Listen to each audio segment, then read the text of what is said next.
for the welcome song. If you can. If you can't, we'll Understand.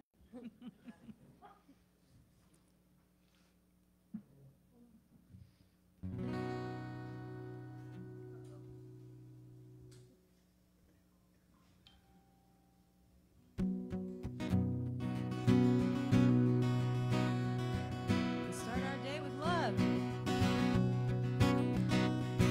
I start my day with love. When I start my day with love, that's what I get more of, is love. Love, love, love. Love, love, love. I start my day with peace. When I start my day with peace, I feel that sweet release of peace. Peace, peace, peace. Peace, peace, peace. I start my day with joy. When I start my day with joy, everything I do is infused with joy. Joy, joy, joy. Joy, joy, joy. I start my day with love.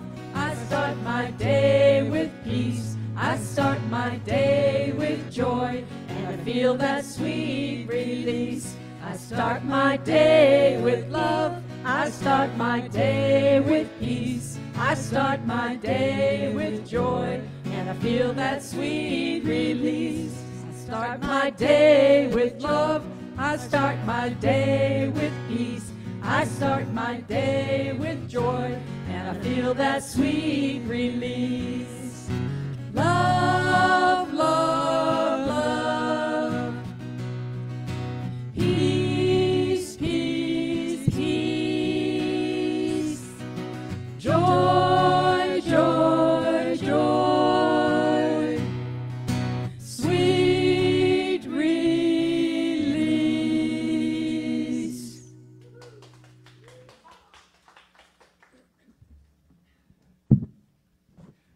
Good morning, everybody.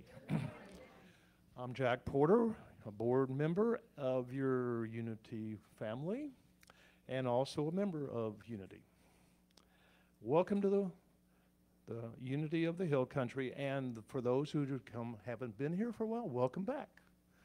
All right, and welcome for anybody that's here from new. We are here to offer a positive path to spiritual living. So Ann is going to read the daily word today.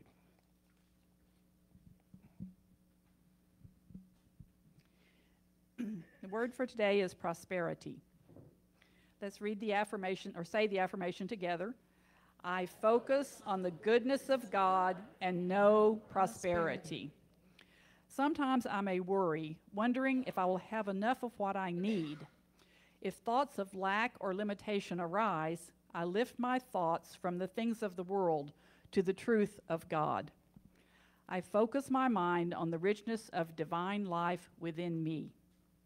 I feel calm and assured as I remember I live in an abundant universe and am heir to everything God is. Even when my worldly fortunes shift, I am abundant in spirit. As I align my thinking with divine mind in prayer, I become receptive to divine ideas that prosper me. I claim prosperity and feel empowered as I do. My prosperity stems from my oneness with God. I count my blessings, feel grateful, and trust with understanding faith I have enough. And from Psalm 36:8, they feast on the abundance of your house, and you give them drink from the river of your delights. Let's say the affirmation again together one more time. I focus on the goodness of God and know prosperity. Thank you, Ann. The Unity movement started in 1889 with answered prayer. Myrtle Fillmore was healed of tuberculosis. We honored to pray with you, and we can, if you have a request, you can go to online at b.unity.org, or you can place a request at the lobby prayer box, or you can go on hillcountry.org and click on Ministry tab. Take a moment now to silence your phone so it does not disturb our gathering. Please join me in affirming our mission and vision statements. To live consciously, celebrating divine potential in all. And the unity statement of faith, there's only one presence, one power, active in my life and in the universe. God the good, the omnipotent. Reverend Bob, do you have some announcements? I do, sir. Thank you. Good morning. June is Pride Month. Did you know that? Out on the table is a book called Worthy, LGBTQ plus stories of overcoming rejection and religion-defined spiritual truths. If you know somebody who you think might benefit from this book, take one. They're out there on the table, and we've actually got plenty more. But pass it along to people. I thank you for all your well wishes this week. For those of you who didn't know, I came down with the stomach flu this week, so I was kind of knocked out. And I was apologizing to a few people this morning because I get 100 emails a day, and so suddenly yesterday I'm going through hundreds of emails, and people were feeling very ignored by me. So that was what's going on. I am feeling better. Now you'll notice up here I've got experiments, the Lord's Prayer. When I arrived about 2 years ago, it was like, okay, we're going to try some things. Some things are going to work, other things aren't going to work. Last week, I tried having us recite the Lord's Prayer at the end of the meditation period. The feedback I got made me decide that we're not going to do that anymore. Okay. The ongoing debate about what's spiritual and what's religious. It's like, we are more spiritual than religious, but one of the things I appreciated when I discovered unity back in 1987 was when I first came in, no compelling clauses, no telling me what I had to do and how I had to do it. But I kind of shied away from the Bible. I was, growing up Catholic and having my own experience of religious abuse. But then suddenly the head of the Bible department there at Unity's seminary came to visit us at Unity in Chicago and kind of laid out, this is all about symbolism, timeless spiritual stories to teach you how to live life now, today. And it was like, now this, this is a Bible I can work with, And so we've got the Bible study group that I've been doing, Bible symbolism on Thursdays. We have wrapped up what's commonly called the Old Testament. We have the New Testament starting this week. So if you're a part of that group, be sure you pick up the new guideline workbook that I've got in my office. So that's what's going on with the Lord's Prayer, and we're going to continue to experiment. I know in talking with Melinda here yesterday, it's like, between the meditation and the lesson, I'm just going to go straight into the lesson, and we're going to do special music, a song during the offering today. So we'll receive the offering, and the ushers will hang in the back until we're done, and then then come forward. So like I said, just consistent feedback. Like I said last week, when people grab me by the throat about the Lord's Prayer. We got a lot to offer this week. We've got the women's group at 11 a.m. on Tuesday. Like I mentioned, the Thursday Bible symbolism group at 2 o'clock. Spiritual Explorers discussion group at 3 p.m. And we started to lean too much on videos. We had a horrid experience, 2 months ago trying to play a video. So it's about discussion, going back to our roots when we started this last year, talking about whatever you want to talk about, paranormal, like I said, I discovered a lot of people had a lot of, everything from extraterrestrial to just, out-of-body experiences. Just a good, safe place for you to share, your stories, and we can vicariously, help you in your healing as we heal. And then next Sunday, third Sunday, Abundance Potluck, Father's Day. We do this blood drive every 2 months, but because it is Father's Day, they're not going to be able to send the blood mobile out this month, so August will be the next one. And then as far as this, we're asking for your help. Training is indeed provided. We got Sunday ushers, like Jim, does. God bless Jim every Sunday. And then just maybe help running the slideshow that we're showing here, or audio help. Or Ray can use all the help that she can. Sunday lectern host like Jack is doing. And then, just continue to pray that revenues exceed expenses, and recognize it's summer. If you got a lot of traveling to do, please remember unity of the hill country. We're going to do the dog shelter food drive again, just to give you a heads up. You can start bringing in, the bags of the dry food. We'll be giving you more information to come. And then this summer, in July and August, we're going to work with the wonderful book E Squared in July and August. So if you're not familiar with the book E Squared by Pam Grout, I think you're going to love it. And it's a fun process, and it's perfect kind of thing to invite somebody new to check us out.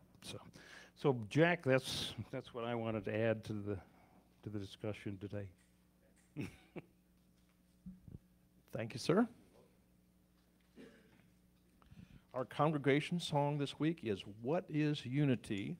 followed by our meditation song, "I Know God."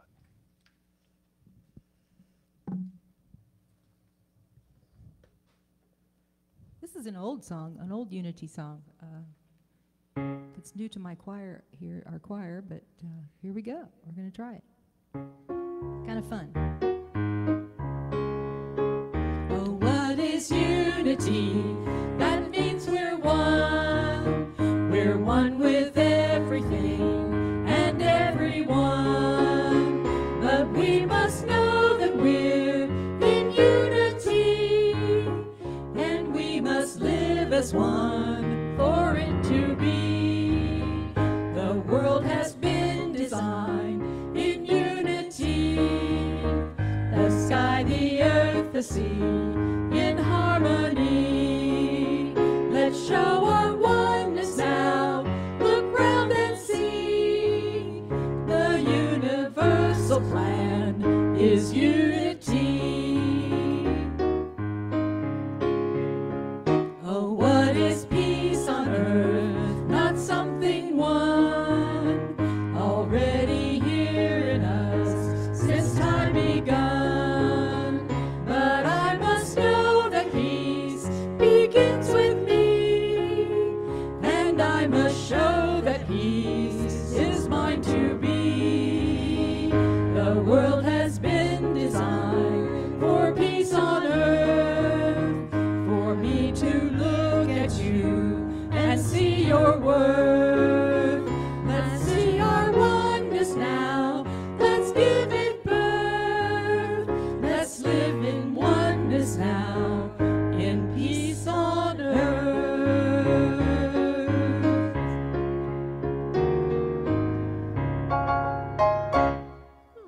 Woo!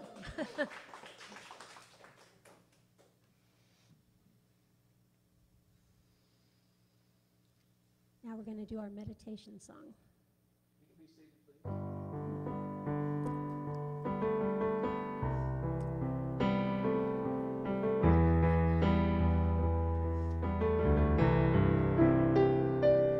I am one, simple and plain.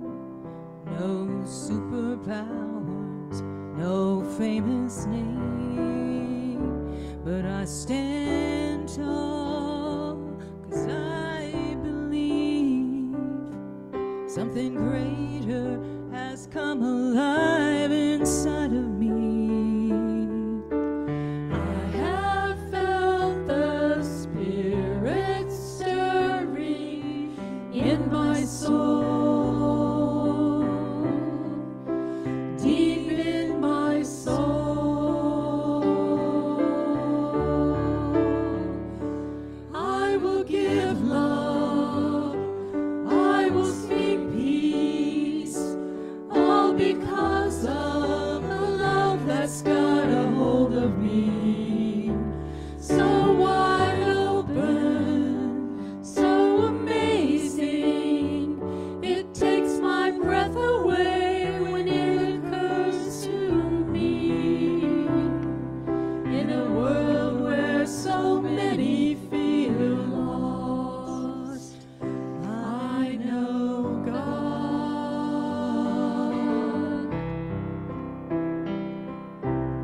In a world where so many feel lost, I know God.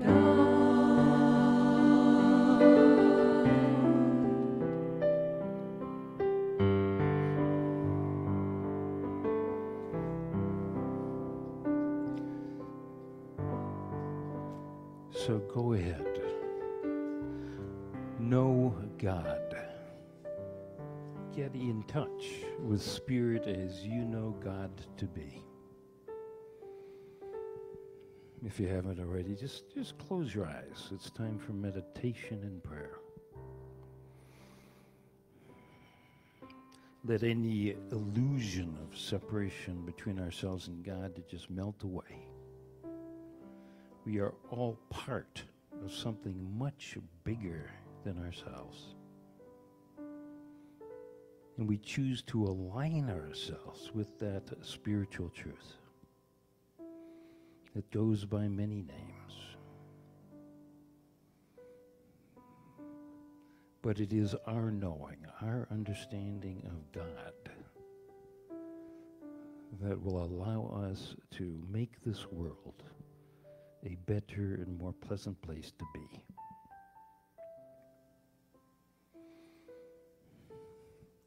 So as we draw our focus to this moment, we feel that presence. It's all around us. It's because we're inside of it. We're a part of it.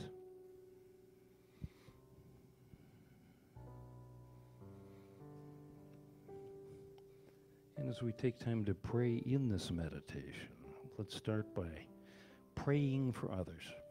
Bring to mind any individuals, any groups, any situations that you'd like to pray for now. We include all of the prayer requests received here at Unity of the Hill Country, on our website and in our prayer box. And without knowing the specifics, we can pray by seeing and knowing that there is a divine substance, a divine potential, a divine perfection that is expressing through each of these prayer requests as wholeness, as continually higher good.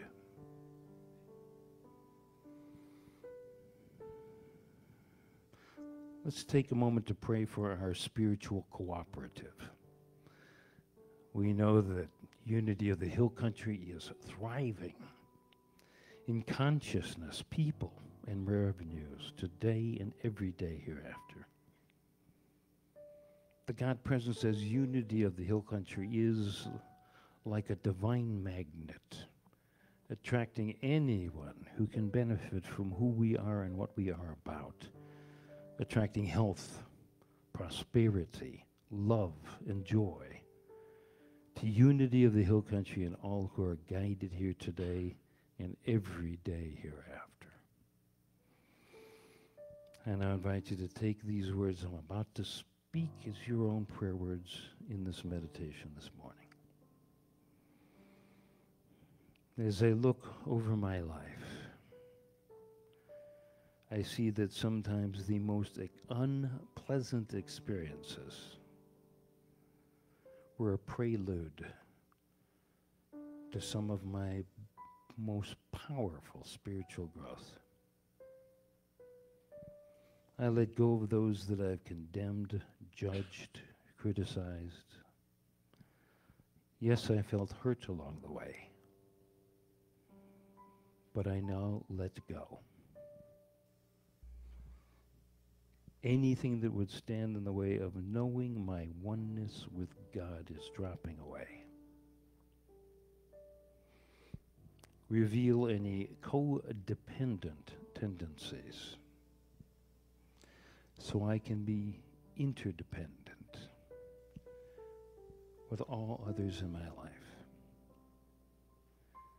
As I prepare for 2 minutes of silence, I embrace and express the divine idea of love in the silence.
thank you.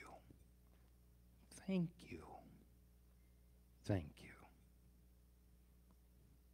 I express gratitude and awe of the power of God.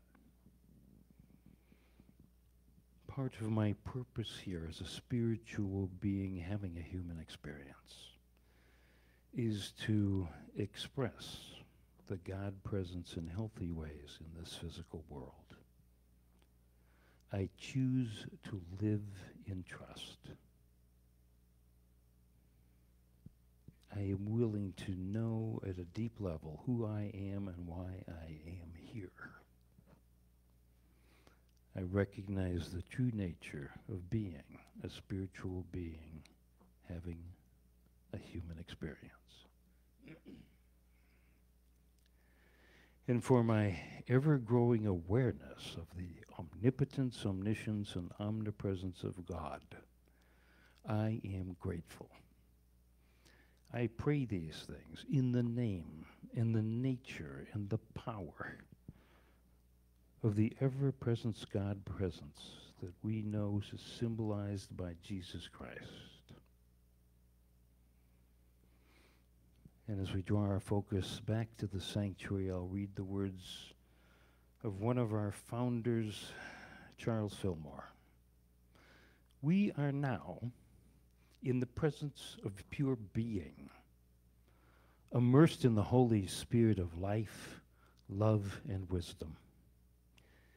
We acknowledge thy presence and thy power, O blessed Spirit, and by divine wisdom now erase our mortal limitations, and from thy pure substance of love, bring into manifestation our world according to thy perfect law.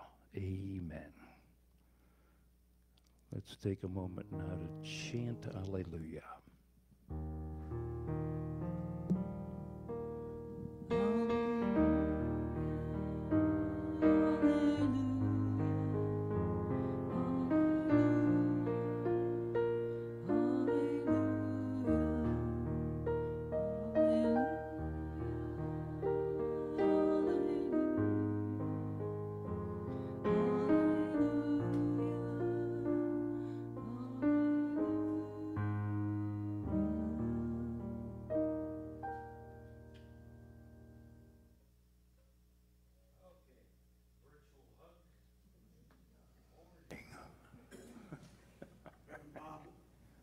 May I interrupt you? Okay. Say a personal thanks to the individual catalyst women in the church who helped get this clean. Oh, Look yeah. around you. Yeah. Do you see a different place? Do you breathe different air? Because there were some folks here that just kept on and they brought forward the gang that cleaned the church, and it's beautiful and it's wonderful. Oh, you're welcome, Jay. Thank you. Yeah. For those of you watching online, Jay was just talking about the deep cleaning we did here. Yeah, for some time we've kind of figured out that there was, some mold and mildew in the HVAC vents, because the building's now, 11 years old. I know Melinda, our music director, she noticed it as well. So we anteed up about $3,000. So, if you feel moved to give a donation, we appreciate it. But after we steam cleaned every floor, every surface here, did all of the vents, kind of sprayed something to keep any mold or mildew. Part of it was that this one drip pan had gotten clogged, and so there was all this water and moisture up there that kind of led to all of that. So now that we know what to look for, we'll be on top of that. So yeah, and like I said, Melinda was real good at just let's go. Yeah, Dan. Everybody, next Sunday is Abundant Sunday. We Mhm. have a lot like dinner. Don't forget to bring your prosperity banks or your Yeah, gratitude banks and Mhm. pray over. got it. Yeah, Danny was mentioning, the gratitude jars and prosperity banks. So yeah, you'll notice there's some clear jars out there on the table. Take them home, throw all of your spare change in there. And if you feel so moved, put any, spare checks that you got in there too. But yeah, so every month people bring that in on the third Sunday for those who the uninitiated. So one of the things I have noticed, so many people have this feeling that something is missing from our spiritual traditions, especially the Bible. And indeed, there were many books that were excluded when they decided the 66 books that would be in there. And there are passages that were deleted. Now, apocryphally, I heard this story, so I wanted to share it with you because it might help you understand much better.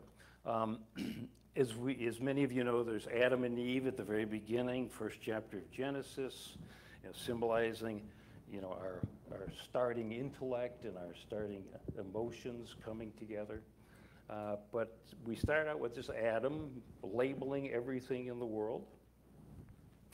And then God puts Adam into a deep sleep so he can take his rib and make a companion, a woman. And so the interesting thing for some people is that it never says that Adam woke up. But let's say this story says that Adam did wake up. And God said, have I got news for you? All you need to do now, Adam, is to cross the river. And Adam says, what's a river? So God had to explain it to him. It says, on the other side of the river is this beautiful Garden of Eden. He said, well, what's a Garden of Eden? And God explained it to him. He says, you will find this beautiful companion to be with you, a woman named Eve. He says, what's a woman? And then God explains to him that one of his charges is to be fruitful and multiply. And as the stand-up comic John Fugelsang says, hey, mission accomplished. So yes, so what's being fruitful and multiplying? So God takes time to detail what that's all about, and Adam's off across the river. And then 15 minutes later, he comes back. God says, what's wrong? He says, what's a headache?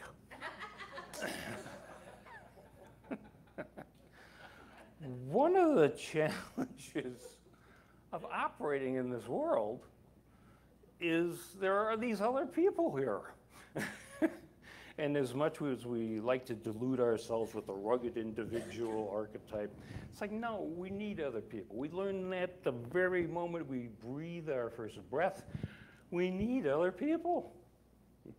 Yes. As a baby, as an infant, we learn that, hey, we're not going to survive unless we have other people to help us. So, we figure out ways to help. And we also figure out ways to get help. And a lot of times, it's not particularly healthy because we're manipulating others. We manipulate, and that's what we kind of learn along the way. But then there's this thing that happens. And so I'm going to take you through these 3 stages of relationship. Now, this is not the be-all, end-all of human relationships, but I hope I can give you some clues. One of the aspects of living is that we have pleasant experiences and we have unpleasant experiences.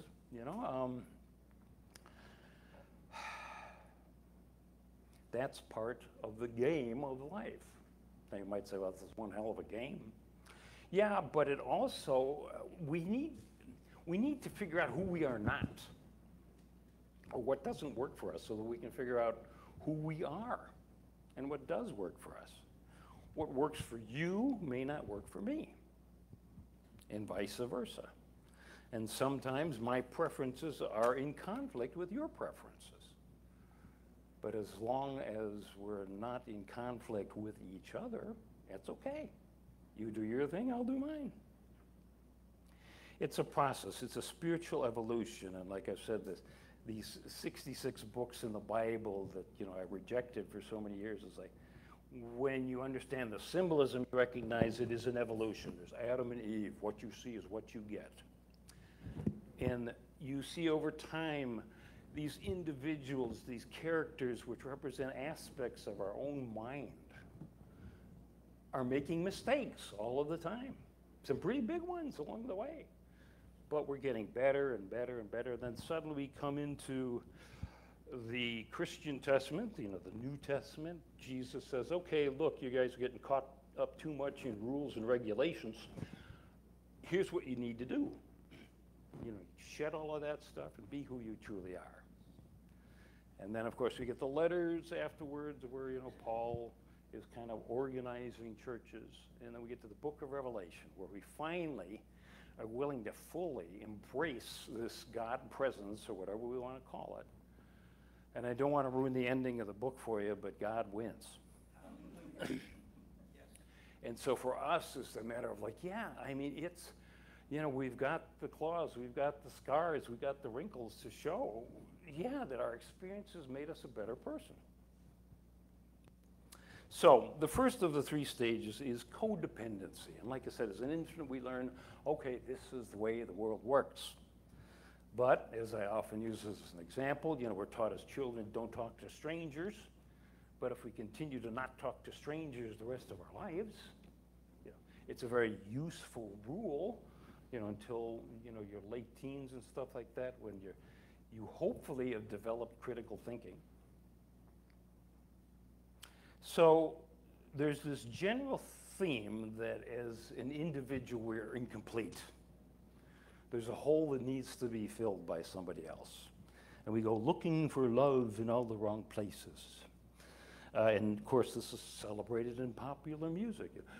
Can't live if living is without you.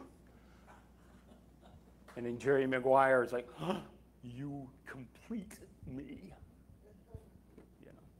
And so we're constantly searching, and that's one of the dynamics that when someone is becoming a new member, we talk about is this concept that it doesn't matter what denomination. If you walk into a church, deep down, people unconsciously want to heal all of their family stuff, all of their childhood stuff. So you end up with somebody just in your face about something, you're like, what the hell is this all about? And what they're basically saying is, I'm projecting onto you, my brother, my sister stuff. I want to heal this. So rather than getting defensive, I've learned, especially becoming a minister, it's like, tell me more. Let's talk. What's going on? Because probably down here you have a need that isn't being fulfilled. Maybe I can help, maybe I can't. But if we get honest about it, we're making progress. So we learn these ways. It is said that 95% of us come from dysfunctional family systems. But the other 5% are kind of like Adam. It's like, what's dysfunction? It's like, they're just, sometimes it might give us hope, but it also might be that they just don't have a clue. But here again, our parents are just doing the best they can with what they've got, what they know at the time. And sometimes, like I heard one stand-up comic say that, parents do not want justice when children are arguing. They just want quiet. Shut up, go away. They're doing the best they can, but we all do what we think we need to do according to what we know at the time. We all got to survive. So this behavior can be projected into any kind of relationship, workplace, friendship, intimate relationships. I had a dad who was very much, straightforward, give it to you unvarnished, no candy coating. And then I had a mom who was wonderfully diplomatic. And as I had my spiritual awakening around age 30, I started realizing how I was manifesting that in every place that I worked. There'd be, the boss who sometimes would seem unreasonable, but then had the diplomatic assistant who could talk some sense to the boss. And wow, that's fascinating. And once I grasped that, then I could have healthier relationships, in my workplace.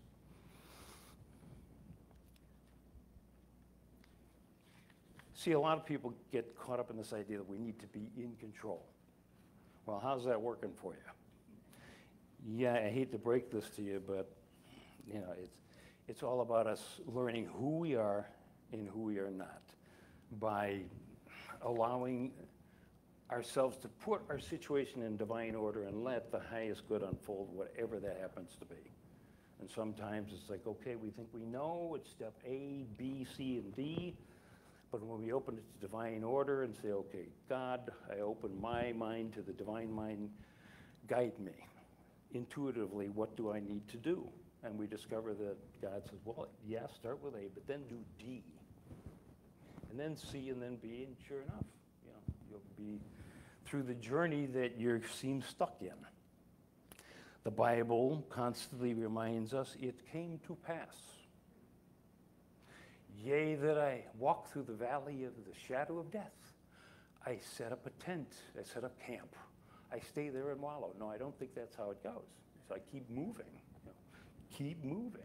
Yeah, we all have our valley of the shadow of death moments, but we need to say, okay, I want something better. I'll keep moving. Keep guiding me. And I know for me, going through the divorce I went through in 1986, having the spiritual awakening, it gave me an opportunity to look at who I truly was, what I believed. Like I said, seeing, oh my God, I'm projecting this attitude on every boss, every place I worked.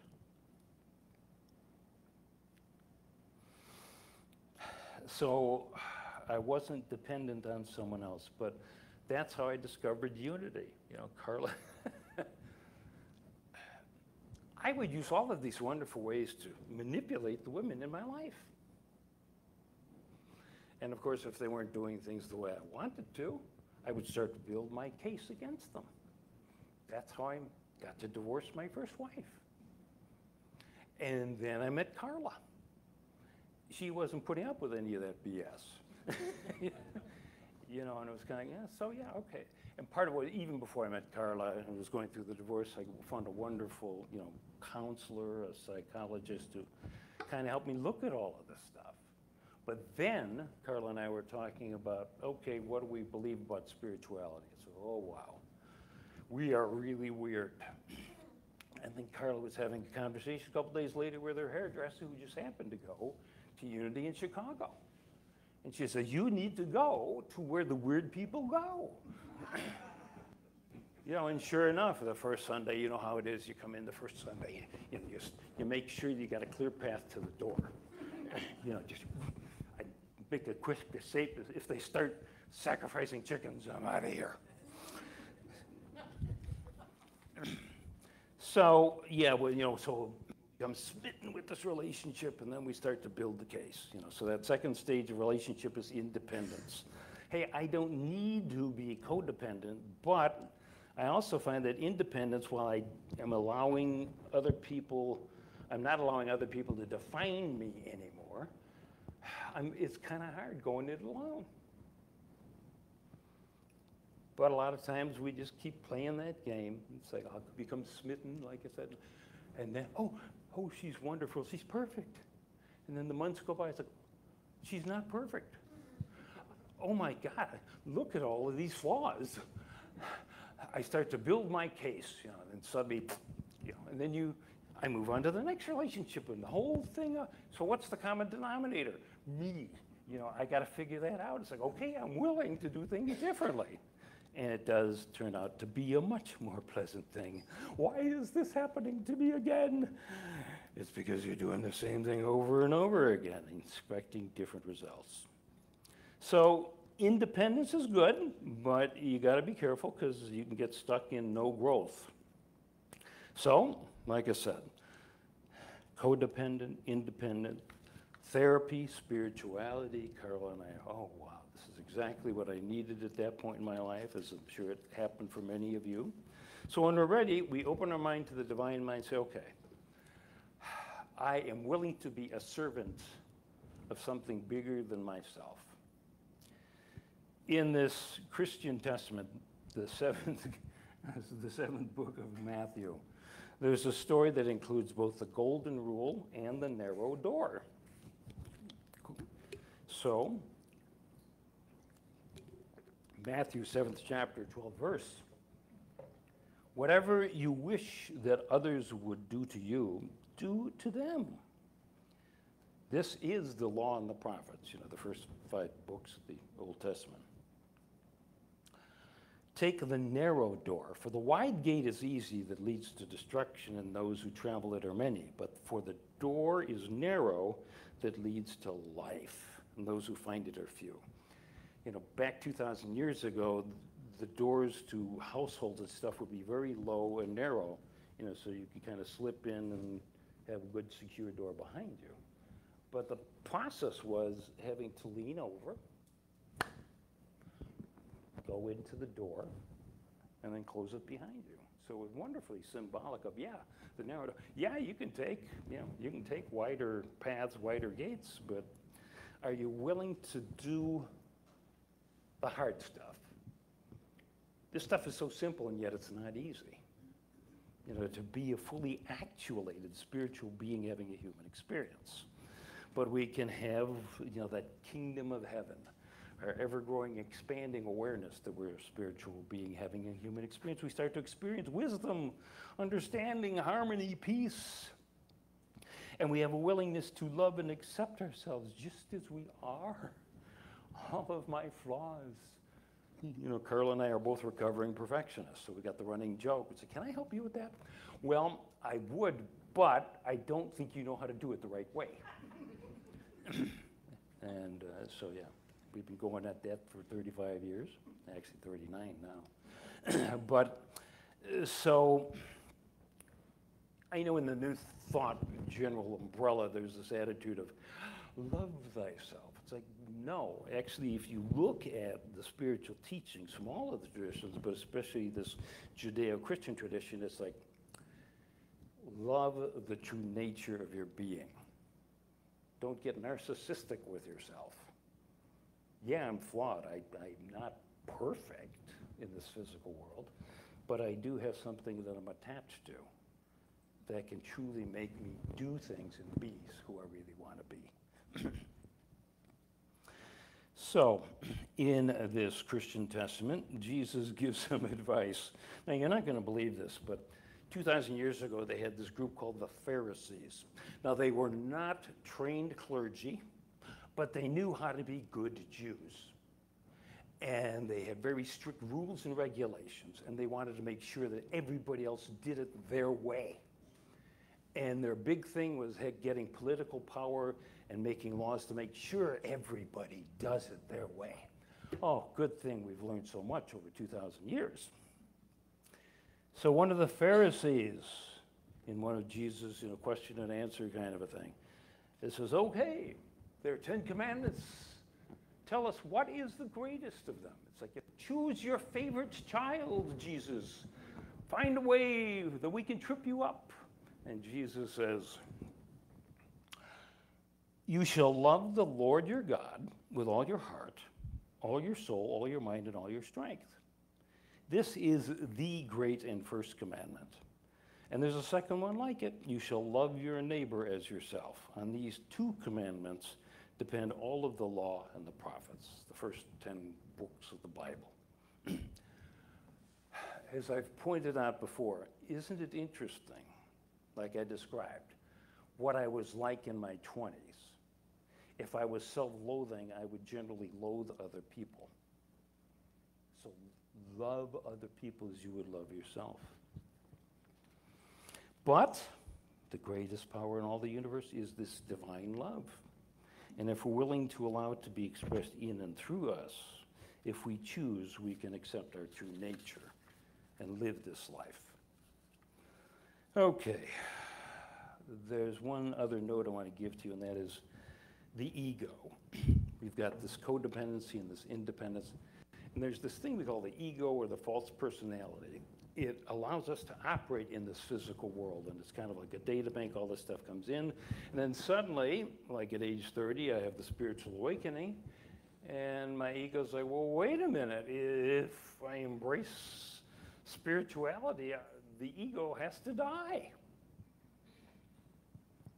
And that's what happens inside of us, and that's why there's such a struggle. That's why we have the book of Revelation symbolism. It's like, yeah, okay, but if you recognize that you have this ego and put your metaphorically armor on you. You can say, I know you have great work to do in this physical world. Let me coach you.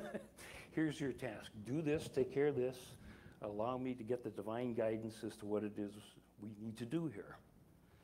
So when we do get there, when we enter that third stage, then that third stage is interdependence. Rather than filling a hole, we have two whole people choosing to come together to be in a relationship. We're not afraid of the intimacy because we're not going to lose ourselves to that intimacy. We bring out the best in each other. I know in wedding ceremonies, there are these common rituals people use in the combining of colored sands. And one that's been around a long time is the 3 candles. Two candles lit, and then there's a center one, and the priest or clergy will say, okay, now take your candles, light the one in the middle, and then blow yours out. In unity, we don't do that. We have the 3 candles, they put the candles back. There are 3 candles, 3 lights. You are you, but you have come together and you have formed this third thing, a relationship. You're not sacrificing to the other person, you're sacrificing to the relationship. And each of us has to tend that center flame and allow that wonderful relationship to bring all its pleasantness and unpleasantness, and yet know that we're going to be there regardless of how hard the path is. It's okay, I'm committed, we're there. I'll be there for you even when I may not like you very much. But say, yeah, okay, I'm committed to be here. I'm not going to leave. So let's take a look at the slide of the takeaways. It's on in your bulletin. So you take your bulletin with you. For number 1, codependent, when I depend upon another person to define my worth or who I am. 2 is independent, when a codependent relationship drops away.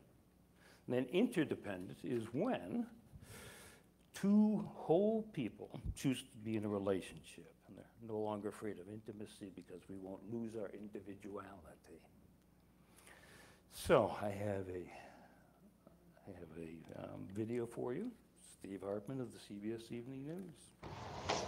Classes here at Axel Academy in Aurora, Colorado have been out over a week now. But for middle school math teacher Finn Lanning, there's one student he just can't shake. 13-year-old Damien.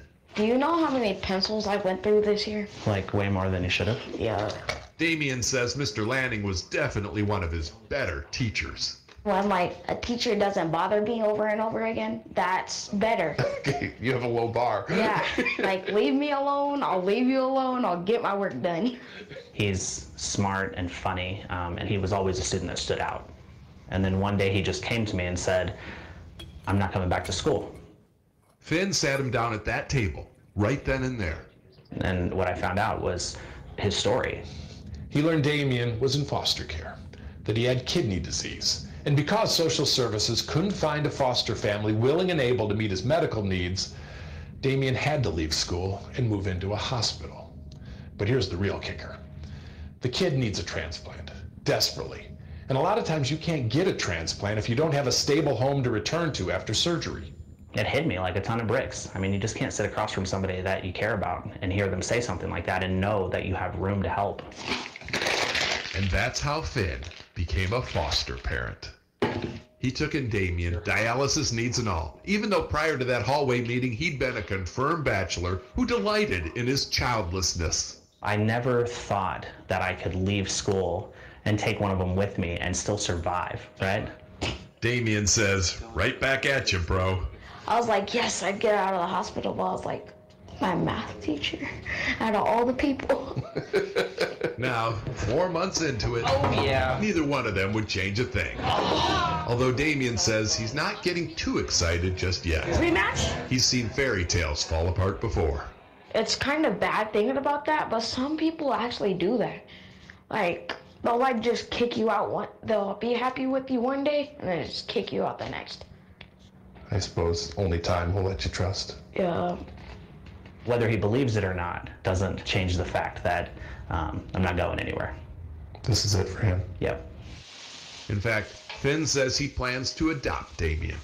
as soon as possible. Is that enough pepper? In the meantime, and much more importantly, because of Finn, Damien got back on the transplant list and just a few hours ago got his new kidney. For a child steeped in disappointment, this is shaping up to be the best Father's Day weekend ever. A new kidney and a dad by his side.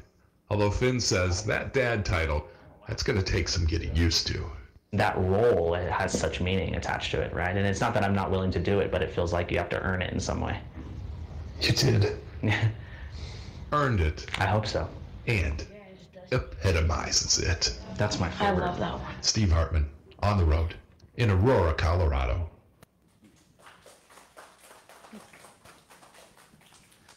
Let me close with this from Matthew 7th chapter. Take the narrow door. The wide gate is easy, leads to destruction. To those who travel it are many. And may you always be open to God's guidance and grace. Jack, take it away.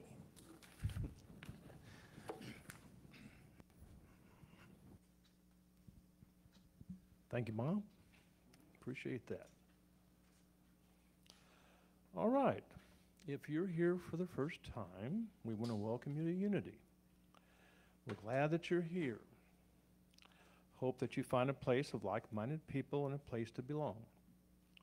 We teach spiritual tools that help you no matter what's going on in your life. If you're interested in a welcome packet, an usher can bring one to you, or you can grab one on your way out. Please fill out the contact information if you wish, and we will send you a weekly email. Do we have anybody that might be visiting today? Thank you, thank you. I'm visiting. I'm Dawn. I live in Utopia. Nice to be here. Okay, thank you for coming. Thank you. Now we have an opportunity to support our spiritual cooperative. If you would like to donate by credit card or go to our website at unityhillcountry.org and click on the donate button, or scan the QR code on your handouts. Please consider having an automatic monthly contribution.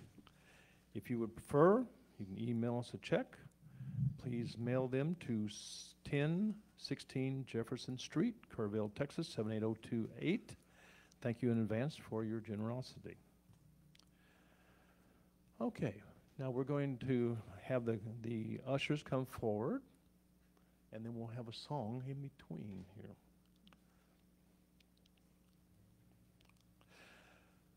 We are going to bless and offer an affirmation together.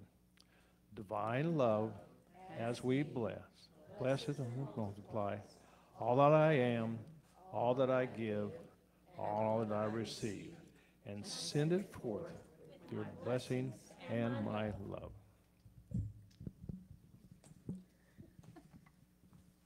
This is kind of a blues song, so I'm going to wear my shades. There you My go. future's so bright. You go, girl. This kind of goes along with Reverend Bob's topic today on relationships, but also life is beautiful.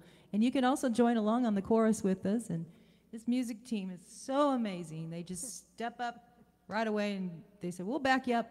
That's great. Life is beautiful.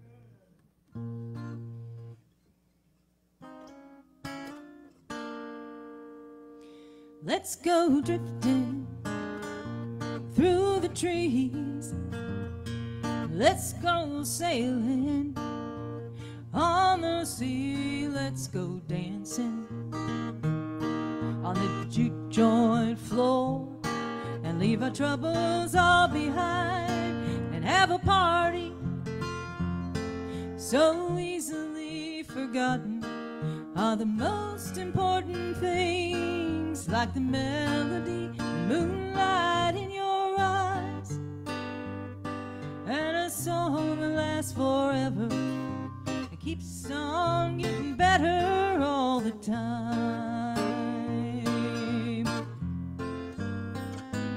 Life is beautiful, life is wondrous, every star above shining just for us. Life is beautiful on a stormy night. Somewhere in the world, the sun is shining bright.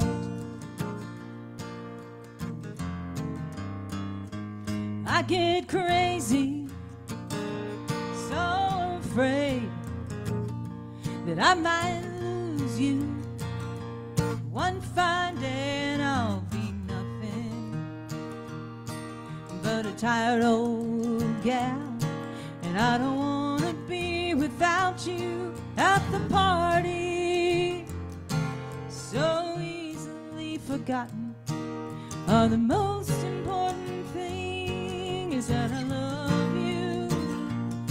I do, and I want to spend my days and nights walking through this crazy world with you.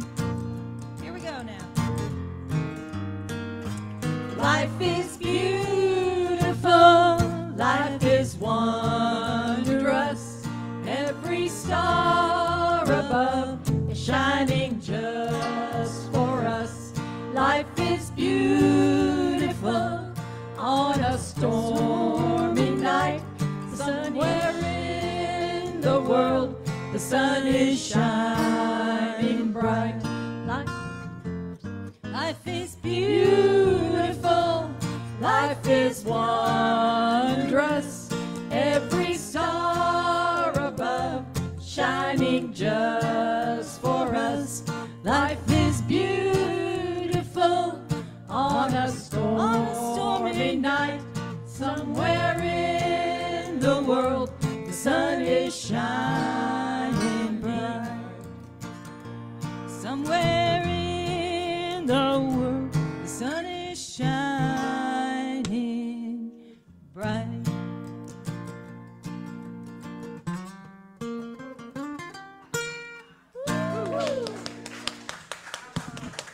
Yay, music team. Like some movie star says, all right, all right, all right.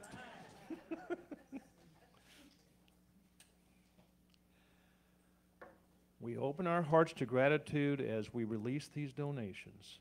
We send these gifts forward through our congregation and into the world. Bless all that is affects. Amen.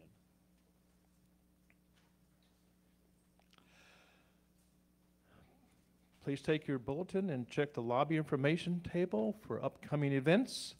We have reached the end of our service today. Please rise. Let's make a circle, join hands, and sing the peace song and our prayer for protection.